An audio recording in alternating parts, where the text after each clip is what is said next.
Is that partisan, or is that just common sense? It depends on who you ask, but it is common sense. The ranking member said we need to function in a bipartisan way. I don't think that's partisan. That's just saying, hey, you got a bad guy, at least someone who's been charged with crime in your possession. He's also an illegal migrant.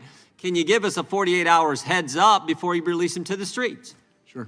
That makes sense to me, right? I don't think that's partisan. I think that's just common sense. Mr. Hallman, are you familiar how this form works?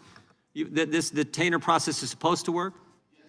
All right, the next line says, maintain custody of the alien for a period not to exceed 48 hours beyond the time. Again, we're requesting you do. They're not demanding. We're just requesting you help us out. Law enforcement working with other law enforcement to protect the safety of law enforcement and, of course, the public at large, beyond the time when he or she would otherwise have been released from your custody to allow DHS to assume custody. Again, that seems like common sense to me.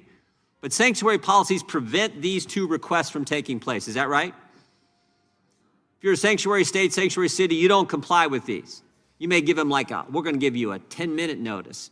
We're going to release them and then tell you we already released them. That's how it works in these sanctuary cities, in these sanctuary states. Is that right, Mr. Hallman? That's correct, too. It's even interesting, too, under the Biden administration, you have a lot of state and local law enforcement who think that they're not going to comply with ICE based on their experiences under the Biden administration.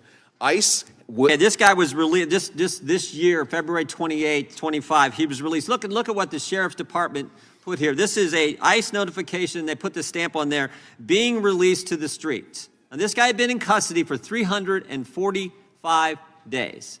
And ICE had sent this very form asking, hey, can you give us a 48-hour heads up before this guy who was charged with aggravated assault, charged with stealing an automobile, charged with